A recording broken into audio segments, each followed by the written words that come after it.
Hi hello ನಮಸ್ಕಾರ ಸ್ನೇಹಿತರೆ. ಇಲ್ಲಿ ತನ್ವಿಗೆ ಶ್ರೇಷ್ಠ ಕಾಲ್ ಮಾಡಿ ಮಾತಾಡಿದ್ದು, ಬೈದಿದ್ದು, ಜೊತೆಗೆ ತನ್ವಿ ಮನೇಲಿರಬೇಕಾದ್ರೆ ಕಾಟ ಕೊಟ್ಟಿದ್ದು ಎಲ್ಲವನ್ನ ಕೂಡ ಇಲ್ಲಿ ತನ್ವಿ ತಾಂಡವ್ಗೆ ಹೇಳಿದಾಗ ತಾಂಡವ್ ಕೆಂಡಾಮಂಡಲ ಆಗಿದ್ದ. ಶ್ರೇಷ್ಠ ಕೆನ್ನೆಗೆ ಬಂದು ಬಾರಿಸ್ತಾರೆ, ನೀನೇ ಕರ್ಕೊಂಡು ಬಂದು ನನ್ನ ಮಗಳಿಗೆ ಅಷ್ಟೆಲ್ಲ ನೋವು ಕೊಟ್ಟಿಯಾ ಅಂತ. ಇಲ್ಲಿ ಶ್ರೇಷ್ಠ ಅವಳು ಹೇಳಿದಲ್ಲ ಸುಳ್ಳು, ಭಾಗ್ಯ ನನ್ನನ್ನು ದೂರ ಮಾಡೋದಕ್ಕೆ ಬೆರಗ್ಗೆ ಬರ್ಸೋದಕ್ಕೋಸ್ಕರ ಅವಳನ್ನ ಇಲ್ಲಿಗೆ ಕಳಿಸಿದ್ದು ಅಂದಾಗ ಭಾಗ್ಯ ಯಾವುದೇ ಕಾರಣಕ್ಕೂ ಆ ರೀತಿ ಮಾಡೋದಿಲ್ಲ ಅಂತ ಹೇಳಿ ತಾಂಡವ್ ಭಾಗ್ಯ ಪರವಾಗಿ ವಾದವನ್ನು ಮಾಡ್ತಾರೆ. ಇದರಿಂದ ಶ್ರೇಷ್ಠ ಕೆಂಡಾಮಂಡಲ ಆಗಿದೆ. ನನಗಿಂತ ಅವಳ ಮೇಲೆ ಅಲ್ವಾ ನಮಗೆ ಜಾಸ್ತಿ ಅಂತೆಲ್ಲ ಕೂಗಾಡ್ತಾಳೆ. ಅದಕ್ಕೆ ಯಾವುದಕ್ಕೂ ಕೂಡ ಬೆಲೆ ಕೊಡ್ತಾ ತಾಂಡವ್ ಹೊರಟ್ಬಿಡ್ತಾರೆ. ನಂತರ ಆಯ್ತ ಕಡೆ ತನ್ವಿನ ನಂತರ ಇಲ್ಲಿ ಪೂಜಾ ಮನೆಗೆ ಬಂದಿದ್ದಾಳೆ. ಪೂಜಾ ನೋಡಬೇಕು ಅಂತ ಭಾಗ್ಯ ಫ್ಯಾಮಿಲಿ ಮನೆಗೆ ಬಂದಿದ್ದ. ಇಲ್ಲಿ ಎಲ್ಲರೂ ಕೂಡ ಪೂಜಾ ಜೊತೆ ಮಾತಾಡ್ತಿದ್ದಾರೆ. ಪೂಜಾ ಕೂಡ ಮನೆಯವ್ರಿಗೆ ಎಲ್ಲರನ್ನ ಕೂಡ ನೋಡಿ ತುಂಬ ಅಂದರೆ ತುಂಬ ಖುಷಿಯಾಗಿದ್ದಾಳೆ.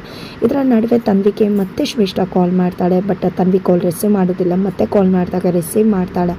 ಹೇಳಿ ಆಂಟಿ ಅಂದಾಗ ನನ್ನ ಮನೇಲೇ ಇಟ್ಕೊಂಡು ನನಗೆ ನನ್ನ ಗಂಡನ ನಡುವೆ ಬೆರ್ಕ್ ತರಬೇಕು ಅಂತ ಪ್ರಯತ್ನ ಪಡ್ತಿದ್ದೆ. ಎಷ್ಟು ಧೈರ್ಯ ಇರಬೇಕು ನಿನಗೆ ನೋಡು ಸರಿಯಾಗಿ ಮಾಡ್ತೀನಿ ಅಂತ ಶ್ರೇಷ್ಠ ಆವಾಜ್ ಹಾಕ್ತಿದ್ದಾಗ ಏನು ಮಾಡ್ತೀಯ ಶ್ರೇಷ್ಠ ಅಂತ ತಾಂಡವೇ ಮಾತನಾಡ್ತಾರೆ. ಬಿಕಾಸ್ ಕಾನ್ಫರೆನ್ಸ್ ಕಾಲಲ್ಲಿ ತಾಂಡವ್ ಇರ್ತಾರೆ, ಮನೆಯಲ್ಲೇ ಇರ್ತಾರೆ. ಇಲ್ಲಿ ಶ್ರೇಷ್ಠ ತಪ್ಪಿ ಭಾಗದ ಈ ಕಡೆ ತಾಂಡವ್ ಶ್ರೇಷ್ಠ ಕೆನ್ನೆಗೆ ಬಾರಿಸಿದ್ದೆ. ಇನ್ನು ಮುಂದೆ ನನ್ನ ಮಗಳ ತಂಟೆಗೆ ಬಂದರೆ ಸುಮ್ಮನೆ ಇರುವುದಿಲ್ಲ ಅಂತ ಹೇಳಿ ಆವಾಜ್ ಹಾಕ್ತಾರೆ. ತದನಂತರ ಆಯ್ತ ಕಡೆ ತನ್ವಿಗೆ ಆ ರೀತಿ ಮಾಡು ಅಂತ ಹೇಳ್ಕೊಟ್ಟಿದ್ದೆ ಭಾಗ್ಯ. ಯಾಕಂದರೆ ಶ್ರೇಷ್ಠ ಎಂಥವಳು ಅಂತ ಗೊತ್ತಿತ್ತು. ಅಪ್ಪ ಮತ್ತು ಮಗಳು ದೂರ ಆಗಬಾರ್ದು ಅಂತ ಇಲ್ಲಿ ಅವರಿಬ್ಬರನ್ನ ಒಂದು ಮಾಡಬೇಕು, ಅವರಿಬ್ಬರ ನಡುವೆ ಇರ್ತಕ್ಕಂಥ ಬಾಂಡಿಂಗ್ ಹಾಗೆ ಇರಬೇಕು ಅನ್ನೋ ಕಾರಣಕ್ಕೆ ಭಾಗ್ಯ ಈ ರೀತಿ ಕಾನ್ಫಿಡೆನ್ಸ್ ಹಾಕಿ ಕಾಲ್ ಮಾಡುವಂತ ತನ್ವಿಗೆ ಹೇಳ್ಕೊಟ್ಟಿರ್ತಾರೆ. ಅದೇ ಕಾರಣಕ್ಕೆ ತನ್ವಿ ಕೂಡ ಅದೇ ರೀತಿ ಮಾಡಿ ಶ್ರೇಷ್ಠ ಮುಖವಾಡವನ್ನು ಕಳ್ಸಿ ಬೀಳಿಸಿರ್ತಾಳೆ. ತದನಂತರ ಇಲ್ಲಿ ಮನೆಗೆ ಎಲ್ಲರೂ ಕೂಡ ಬಂದಿದ್ದಾಗ ಇಲ್ಲಿ ಪೂಜಾ ಎಲ್ಲರೂ ಕೂಡ ಟ್ರಿಪ್ಗೆ ಹೋಗೋಣ ಅಂತಿದ್ದಾರೆ. ಬೇಡ ಅಂತ ಹೇಳಿದ್ರು ಪೂಜಾ ಕೇಳ್ತಿಲ್ಲ. ಕೊನೆಗೆ ಎಲ್ಲರೂ ಕೂಡ ಟ್ರಿಪ್ಗೆ ಹೋಗ್ತಿದ್ದಾರೆ. ಇವ್ರ ಜೊತೆ ತಾಂಡವ್ ಮತ್ತು ಶ್ರೇಷ್ಠ ಕೂಡ ಹೋಗ್ತಿದ್ದಾರೆ.